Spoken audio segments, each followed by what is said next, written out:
If I handed you $1 million right now, what stock would you buy? The question cut through the low hum of clinking glasses and quiet conversations like a blade, sharp enough to make the couple at the next table glance over their menus, sharp enough to make Lily Carter pause mid-step with a tray balanced carefully in her hands. The diner smelled like burnt coffee and buttered toast, the kind of place where tips were counted in singles and dreams were kept quiet, but the man sitting in booth 7 didn't belong here. His suit was too clean, too precise, the fabric catching the soft yellow light in a way that whispered money without ever saying the word. Lily set the tray down, forcing a polite smile, the kind she'd practiced in the mirror of her tiny studio apartment where the rent was already 3 days overdue. "I'm sorry, sir," she said, her voice steady even though her fingers were still cold from the walk to work that morning. He leaned back slightly, studying her like she was part of some quiet experiment, his eyes calm, unreadable. $1 million, he repeated, as if it were the simplest thing in the world. "Where would you put it?" Lily let out a small breath, almost a laugh, but there was no humor in it. "Not here. Not today."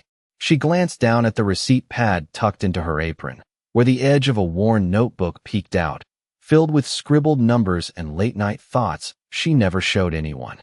For a second, she considered brushing him off, giving a generic answer, something safe, something forgettable. But something about the way he was looking at her, waiting, not mocking, just waiting, made her stop. "I wouldn't," she said finally. The words landed heavier than she expected, even to her own ears. The man's eyebrow lifted just slightly, the first crack in his perfectly composed expression. "You wouldn't?" he asked. Around them, the diner kept moving, forks scraping against plates, a coffee machine hissing in the background. But for a moment, it felt like the space between them had gone completely still. Lily shook her head, her grip tightening just a little on the edge of the table. "No, sir. I wouldn't invest it." He leaned forward now, interest flickering behind his eyes. "That's a surprising answer." She met his gaze, steady, unflinching. "Not really," she said quietly. "I've seen what happens when people chase the wrong kind of return." He didn't respond right away, and that silence stretched just long enough to feel intentional, like he was measuring her, weighing something invisible. Then, slowly, he smiled.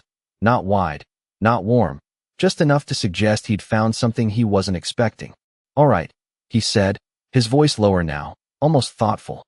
"Then what would you do with it?" Lily hesitated, just for a second, as the memory of unpaid bills, empty cupboards, and nights spent studying under flickering lights pressed in at the edges of her mind. She could have said anything. Rent, food, survival. But instead, she exhaled and said, "I'd invest in people." This time, the silence wasn't just between them. It spread outward, subtle but real, as if the room itself had leaned in to listen. And for the first time since he'd walked into that diner, the man in the expensive suit didn't look like he had the upper hand anymore. The man did not reply right away, and that silence followed Lily even after she turned away from the table, picking up her tray with steady hands that did not quite match the quiet storm building in her chest, because people did not usually ask questions like that in a place like this, and they definitely did not listen the way he had, like her answer actually mattered, like it weighed something beyond the price of a meal. And yet she pushed the thought aside the way she always did, because thinking too much about moments like that only made everything else harder to carry.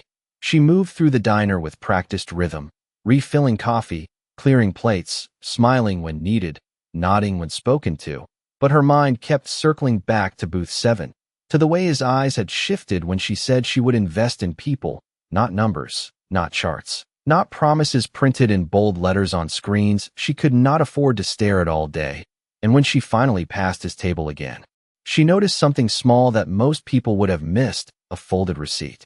Near his hand, untouched food, and a pen resting beside it like he had been writing something but decided against it. And then his voice came again, calm, precise. "Do you believe people always pay back what they are given?" And she stopped, just for a second, turning slightly, her brow narrowing as she considered the question, because this was no longer about money, not really, and she knew it.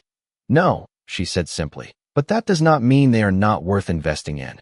And this time he studied her longer, as if he was looking for a flaw in her logic, a crack he could widen, but she did not look away, she never did. Not anymore. Not after everything she had already seen fall apart. And he leaned back again, tapping his fingers lightly against the table. "That sounds expensive," he said, and there was something almost challenging in the way he said it, like he was testing the weight of her conviction. And Lily gave a small shrug, the kind that carried more truth than words ever could. "So is losing everything because you trusted the wrong system," she replied, her voice quieter now, but sharper. And for a brief moment, something shifted between them, not visible, not loud, but real, like a line had been drawn and crossed at the same time. Across the diner, her manager called her name, snapping the moment in half, and Lily turned quickly, nodding as she moved away, but she could feel his gaze still on her, steady, calculating, not in a cold way, but in a way that suggested this conversation was far from over. And when she returned a few minutes later with his check, she placed it gently on the table, ready to move on, ready to forget this strange exchange like she had forgotten 100 others. But he did not reach for the bill. Instead, he picked up the pen and wrote something quickly before sliding the receipt back toward her. "Come back when your shift ends," he said, not a request, not quite an order, just a statement that hung in the air between. Deliberate handwriting were just 2 words and a number that meant nothing and everything at the same time. "Prove it," followed by a time, and for reasons she could not fully explain, her heart did not race with excitement or fear, but with something quieter, something deeper, like the beginning of a question she had not realized she was waiting to answer. The number on the receipt sat heavier in Lily's apron pocket than it should have, like it carried more weight than paper and ink. And for the rest of her shift, she moved through the diner on autopilot, her body remembering every motion while her mind replayed those 2 words over and over again. Prove it. Not prove him wrong. Not prove she was smart. Just prove it. As if what she believed needed to exist outside of her own quiet certainty. And that unsettled her more than the question about $1 million ever could, because belief was the only thing she had never let anyone test. Not since the day her father lost everything chasing numbers that promised security and delivered nothing but silence. And yet when the clock finally hit the end of her shift and the last table was cleared, she found herself standing outside the diner under a flickering streetlight, staring down at the receipt again, the time circled in clean, precise ink, and across the street, parked along the curb, like it did not belong there, was a black car that seemed too polished for this part of town, its engine running quietly, its presence deliberate, and before she could talk herself out of it, she crossed the street, each step slower than the last, until the rear door opened without a word, and there he was, sitting inside as if he had been there the entire time, waiting, not impatient, not rushed, just waiting. "You came," he said, his voice carrying the same calm weight it had inside the diner. And Lily hesitated for only a second before sliding into the seat across from him, the door closing softly behind her, shutting out the noise of the street, replacing it with a quiet that felt controlled, intentional, and she glanced around briefly, taking in the leather seats, the subtle scent of something expensive she could not name, before looking back at him. "You said prove it," she replied, her tone steady, though her pulse had picked up just enough to remind her that this was not normal, not her world, and he gave a small nod, as if acknowledging that she had passed some first, invisible step. "I did," he said, then leaned forward slightly, placing a tablet on the space between them, the screen lighting up with rows of numbers, charts, and names she recognized from the pages of her worn notebook, but here they looked. Different, cleaner, faster, like they belonged to a system that moved at a speed she had only ever studied from a distance. "Pick one," he said simply, tapping the screen once. "One company, one decision, and tell me where you would put $1 million. And Lily stared at the screen, not intimidated, not impressed, just focused, because this was not about the money. It never had been, and slowly, she reached out, not to select anything, but to scroll, her eyes scanning, filtering, discarding, until she stopped on a name that made her pause, not because it was the strongest, but because it was the most overlooked, a small company buried beneath louder, more attractive options, and she looked up at him, her expression unchanged. "This one," she said, and he watched her carefully. "Why?" he asked, and Lily did not rush her answer. She never did. "Because everyone else is chasing what looks safe," she said quietly, But safety is usually priced in already, and people ignore what they do not understand, which means this one still has room to grow. And for the first time, something real flickered across his face. Not surprise, not amusement, something closer to recognition, as if she had just spoken a language he did not expect her to know. But instead of responding, he leaned back again, folding his hands, his eyes never leaving hers. Interesting, he said, his voice softer now, more measured. But that is still an investment in numbers. And Lily shook her head. Slightly, her gaze steady. No, she replied. It is an investment in the people running it, because numbers follow decisions, and decisions come from people. And the silence that followed was no longer a test. It was something else entirely, something shifting beneath the surface, something neither of them named, but both of them felt. The air inside the car felt different now, heavier but clearer, like something unspoken had shifted into place. And Ethan did not look away from Lily as the quiet stretched between them, not uncomfortable, not tense, but deliberate, as if he was allowing her words to settle, to echo, to prove their weight without interruption. And then finally he reached forward again, tapping the screen once more, and the chart changed, expanding into projections, forecasts, risk models layered in precise, calculated detail that most people would have needed hours to process. But Lily did not flinch. She simply leaned in slightly, her eyes scanning the data with a calm focus that did not belong to someone who spent her days carrying plates and refilling coffee. You are assuming growth based on leadership stability, Ethan said, his tone measured, almost neutral, but there was something underneath it now, something sharper. What happens if that changes? And Lily did not answer immediately, not because she did not know, but because she was choosing her words carefully, weighing them the way she had learned to weigh every decision that could cost more than money. And when she finally spoke, her voice was steady, grounded. Then the investment fails, she said simply, and he nodded once, as if acknowledging the obvious. But she continued before he could move on. But that is true for everything, not just this. And he raised an eyebrow slightly, inviting her to go further without saying a word. You are not asking me to predict the market, she said, her gaze lifting to meet his again, unwavering. You are asking me to trust something I cannot control. And that landed differently, not like an answer, but like a challenge returned. And for the first time, Ethan's expression shifted in a way that was harder to read, not guarded, not defensive, but thoughtful, like he was recalibrating something he had assumed was already fixed. And you do not trust it, he said, not quite a question, and Lily shook her head slowly, her fingers resting lightly against the edge of the tablet. I trust people when they show me who they are, she replied, not when they promise who they will be. And that silence came again, deeper this time, stretching just long enough to feel like a turning point rather than a pause. And outside the tinted windows, the streetlights flickered softly against the glass, casting brief shadows across Ethan's face as he leaned back, exhaling quietly, as if something about this conversation had taken more effort than he expected. Do you know how many people have sat where you are sitting and given me answers that sounded impressive? He asked after a moment, his voice lower now, less formal, and Lily did not look away, did not shift, did not try to impress him in return. I am guessing a lot, she said, and he gave a small nod, almost amused, but without humor. Every single one of them chose numbers, he said. Trends, momentum, forecasts, things that make sense on paper. And his eyes returned to hers, sharper now, more direct. You are the first one who chose something that cannot be calculated. And Lily let that sit for a moment, not taking it as a compliment, not rejecting it either, just letting it exist between them. That does not mean I am right, she said quietly, and Ethan's gaze did not waver. No, he agreed.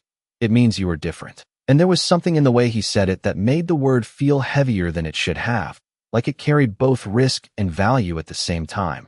And then, without warning, he reached forward and turned the tablet off, the screen going dark, the numbers disappearing as if they had never been there at all. We are done here, he said, and Lily blinked once, caught slightly off guard by the abruptness. That is it? She asked, unable to hide the edge of disbelief in her voice. And Ethan gave a small nod, his expression returning to that calm, unreadable state she had first seen in the diner. For now.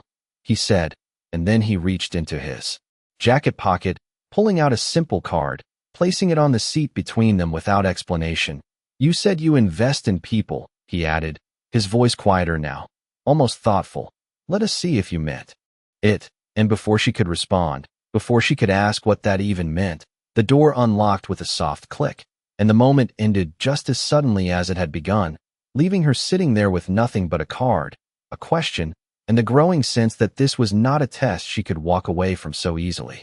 The door closed behind her with a soft, final click, and for a moment Lily just stood on the sidewalk, the night air colder than she remembered, the quiet hum of the city wrapping around her as if nothing had changed, as if she had not just stepped out of a conversation that felt bigger than anything she could clearly define, and she looked down at the card in her hand, simple, white, heavier than it should have been, and when she turned it over, the name hit her before the title did, Ethan Caldwell, printed in clean, sharp lettering, followed by a company name she had only ever seen in articles she read late at night, when sleep refused to come, Caldwell Capital, and beneath it, a single line that made her chest tighten just slightly, Executive Office, and Lily blinked once, then again, as if her eyes might correct what they were seeing, but they did not. And suddenly the man from Booth 7 was no longer just a well-dressed stranger asking strange questions. He was something else entirely, something she had not prepared for, something she had not agreed to be part of. And her first instinct was not awe, not excitement, but something closer to frustration, because now the conversation felt different, heavier, like every word he had said carried intention she had not been allowed to see. And she slipped the card into her pocket, exhaling slowly, telling herself she would forget it, that she would go back to her routine, her shifts, her quiet nights with a notebook, full of ideas no one asked for, because that was her world, predictable, difficult, but hers. And yet as she started walking, her steps slowed, her mind refusing to let go of the way he had said it. Let us see if you meant it, not as a challenge, not as a command, but as if he genuinely wanted to know. And that was the part that unsettled her most, because people like him did not need to know anything from people like her. They already had everything. And still, he had asked, and she had answered, and now somehow that answer had followed her out into the night. And by the time she reached her apartment building, a narrow structure wedged between two older ones with flickering hallway lights and chipped paint that had seen better decades, she was no closer to deciding what to do than she had been when she first read the card. And inside, her room felt exactly the same. Small, quiet, the hum of an old refrigerator filling the silence. Her notebook still open on the table where she had left it that morning. Pages filled with careful notes, company names circled, questions written in the margins like conversations she never got to have. And she sat down slowly, pulling the card back out, placing it next to the notebook, the contrast between them almost absurd. One representing everything structured, powerful, controlled, the other messy, personal, uncertain, and for a long moment, she just stared at them, her fingers tracing the edge of the paper, her thoughts drifting back to the way he had listened, not just heard, but listened, like her words had weight, like they mattered beyond the context of a late-night conversation in a diner. And that was the problem, because now ignoring this felt harder than accepting it, and she leaned back in her chair, closing her eyes briefly, letting out a slow breath before reaching for her pen, flipping to a blank page. And without overthinking it, without trying to make it perfect, she started writing, not numbers, not projections, but names, ideas, people she had seen, stories she remembered, moments where someone had been overlooked, underestimated, dismissed. And as the words filled the page, something shifted inside her, something clearer, more certain, because if she was going to prove anything, it was not going to be about picking the right stock or saying the right answer.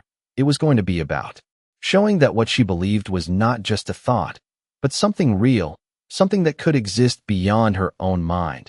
And when she finally stopped writing, the room felt different, quieter in a way that no longer felt empty. And she looked down at the card one more time, her decision not loud, not dramatic, just steady, like everything else she had learned to trust. And for the first time since she stepped out of that car, she knew exactly what she was going to do next. The next morning did not feel different.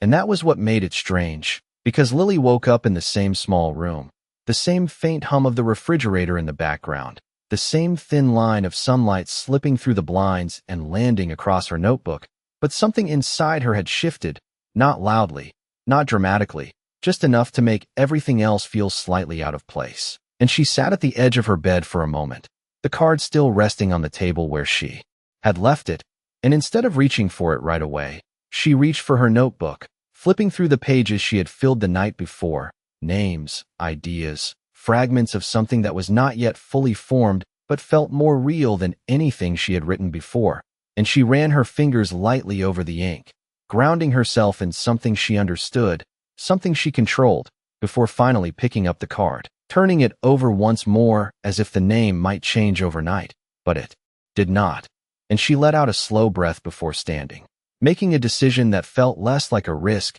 and more like a continuation of something she had already started. The building she found herself standing in less than an hour later was everything her apartment was not: tall, polished, the glass doors reflecting a version of her that did not quite match the space she was about to enter. Her uniform replaced with the simplest clothes she owned that still felt presentable, her shoes clean but worn, and for a brief moment she hesitated outside, watching people move in and out with purpose, with confidence, as if they belonged without question. And then she stepped forward anyway, because belonging had never been something she waited to be given. It was something she decided for herself. And inside, the air was cooler, quieter, the kind of quiet that came from structure rather than absence, and the receptionist barely glanced up at first, her fingers moving quickly across a keyboard before pausing when she noticed Lily standing there. "Can I help you?" she asked, polite but distant, and Lily placed the card gently on the desk, not with hesitation, but without force, just enough to be seen, and that was all it took, because the shift was immediate, subtle but undeniable, the receptionist's posture straightening, her expression sharpening as she picked up the card and glanced at it, then back at Lily, reassessing, recalculating. "Do you have an appointment?" she asked, her tone more careful now, and Lily shook her head slightly, her voice calm. "No, but he asked me to come," and for a moment, the woman hesitated, caught between protocol and something she could not quite ignore, before picking up the phone, her words quieter now, more deliberate, and Lily stood there, waiting, not nervously, not impatiently, just steady, the way she had been the night before, because whatever this was, whatever he expected, she was not here to impress him. She was here to show him something he had asked to see, and when the call ended, the receptionist looked up again, this time with something closer to curiosity than doubt. "You can go up," she said, gesturing toward the elevators, and as Lily stepped inside, the doors sliding shut with a soft, controlled motion, she caught her reflection in the mirrored wall, the same face, the same person, but not quite the same certainty she had walked in with, because now this was real, no longer a conversation, no longer a question, but something that would require more than words.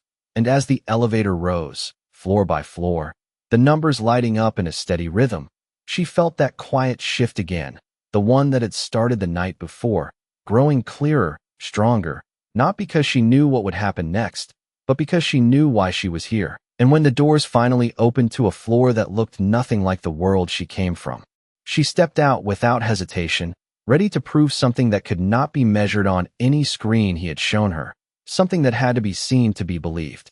The hallway was quieter than anything Lily had ever experienced, not empty, but controlled, the kind of silence that came from people who knew exactly where they were going and did not need to say it out loud. And as she walked forward, guided only by a subtle gesture from an assistant who barely looked at her, but clearly knew who she was, Lily kept her pace steady, her posture relaxed, even as every detail around her reminded her how far removed this world was from the one she had left just an hour ago. Glass walls, polished floors, conversations spoken in low, confident tones that carried weight without effort, and yet none of it distracted her, not really, because she had not come here to be impressed. She had come here to answer something that had already been set in motion. When the assistant stopped in front of a set of double doors and opened them without knocking, Lily stepped inside and immediately felt the shift, not in the room, but in the attention, because every head turned at once, every conversation paused, mid-sentence, and at the center of it all was Ethan, standing at the far end of a long table surrounded by people who looked like they had built their entire identities on being listened to. And for a brief second, the contrast was almost too sharp. Her simple clothes, her quiet presence, standing in a room full of tailored suits and measured authority. But she did not hesitate, not even when she noticed the subtle expressions passing between the people seated around the table: curiosity, doubt, dismissal, all of it flickering in a matter of seconds before being carefully hidden again. Ethan did not smile when he saw her, but something in his expression shifted, just enough to acknowledge that she had done exactly what he expected, nothing more, nothing less. And he gestured toward an empty seat near the end of the table, not beside him, not elevated, just present, and Lily took it without asking a single question, placing her notebook in front of her, her fingers resting lightly against the cover as if grounding herself in something familiar. "We were discussing a potential allocation," Ethan said, his voice cutting cleanly through the room, calm but absolute. "And I thought it would be useful to hear a different perspective." And that was all the introduction she got. No explanation, no context, just a shift in focus that landed squarely on her. And one of the men across the table leaned back slightly, his expression polite, but unmistakably skeptical. "And what exactly qualifies this perspective?" he asked, his tone controlled but edged just enough to be heard. And Lily did not react to the question itself, only to the space it created, because this was the moment, not the car, not the diner. This was the test he had been setting up from the beginning, and she opened her notebook slowly, flipping to the page she had written the night before, the ink still fresh enough to remind her that this was not theory, not something borrowed, but something she believed. And when she looked up, her gaze did not settle on the man who had questioned her. It went directly to Ethan, not for permission, but for clarity. And he gave none, which was exactly what she needed. "You are trying to decide where to put money," she said, her voice steady, not loud, but clear enough to carry. "But you are asking the wrong question." And that shifted the room more than any confident answer ever could, because now it was not just about numbers. It was about being challenged, and the same man leaned forward slightly, his interest sharpening. "Then what is the right question?" he asked, and Lily did not hesitate this time, not even for a second. "Who is worth trusting with it?" she said, and the silence that followed was immediate, heavier than before, because this was no longer a discussion, it was a disruption, and Ethan watched her carefully, not as a spectator, but as someone measuring something far more important than the outcome of a meeting. And for the first time since she had entered the room, Lily felt it clearly. This was not about proving she was right. This was about proving she was real. The silence did not break immediately, and that was what made it powerful, because no one in that room was used to being told they were asking the wrong question, not like that. Not by someone who did not carry a title or a resume that justified the interruption, and Lily could feel it. The weight of their attention shifting, not dismissing her anymore, but recalibrating, measuring, deciding whether to engage or shut her down. And the man who had questioned her earlier leaned forward slightly, his fingers interlocked on the table, his tone still controlled but no longer casual. "Trust is not a metric," he said. "It cannot be scaled. It cannot be modeled, and it certainly cannot guide a multi-million-dollar allocation." And Lily nodded once, not in agreement, but in acknowledgement, because she had expected that response. She had built her entire argument knowing it would come. "That is exactly why you keep losing it," she replied, and this time the reaction was not subtle. A few glances exchanged, a chair shifting slightly, the quiet tension rising just enough to be felt. And she continued before anyone could interrupt, her voice steady, grounded. "You build models around behavior, but you ignore character, and when behavior changes, your model fails." And steady on her. But there was something in his eyes now that had not been there before, something closer to certainty than curiosity, and the man across the table exhaled slowly, leaning back as if reassessing something he had assumed was fixed. "So you are saying we should base decisions on judgment calls instead of data?" he said, and Lily shook her head immediately. "No," she replied. "I am saying your data is incomplete." And that was the shift, the moment where resistance turned into consideration, because she was not rejecting their world, she was expanding it, and she let the silence hold just long enough before adding, You are all very good at predicting what people will do when everything goes according to plan, she said quietly. But the only thing that actually matters is what they do when it does not. And this time, no one spoke right away, not because they disagreed, but because they were thinking, recalculating. And at the end of the table, Ethan finally moved. Just slightly, his hand resting against the edge of the surface as he looked around the room. Not at Lily anymore, but at the people who had just heard something they were not expecting. Continue, he said, his voice calm but decisive. Not a suggestion, not a request. And Lily felt it then, not pressure, not fear, but something far more grounded, the realization that this was no longer about proving a point. It was about shifting perspective, and whether they accepted it or not, she had already changed the question, and that was something no model could predict. No one spoke for a long moment after Ethan's voice settled over the room, and that silence no longer felt uncertain. It felt earned, like something had shifted into place that could not be easily undone. And Lily stood there with her notebook open, her fingers resting lightly against the page, not needing to fill the space with more words, because she had already said what she came to say. And across the table, the same man who had challenged her earlier leaned back slowly, his expression no longer skeptical, no longer defensive, but thoughtful in a way that suggested he was no longer trying to prove her wrong, only trying to understand what she had changed. If what you are saying is true, he began carefully, then we have been prioritizing efficiency over accuracy. And Lily nodded once, not as validation, but as acknowledgement, because that was exactly the shift she had been pointing to. And another voice joined in, quieter, more measured. And that would mean some of our strongest positions are built on incomplete assumptions. And this time the room did not resist the idea. It absorbed it, processed it, and that was when Ethan finally moved, not abruptly, not dramatically, but with a calm certainty that drew every eye back to him. And he stepped forward slightly, resting his hand against the table as he looked from one person to another before letting his gaze settle on Lily, not as someone being tested anymore, but as someone who had just passed something far more important than a simple question. Reevaluate the allocation, he said, his voice even, controlled, but absolute. Focus on leadership patterns, not just performance metrics. And there was no hesitation this time, no pushback, just quiet agreement as people began to shift, to take notes, to adjust in real time, because authority did not need to raise its voice to be heard.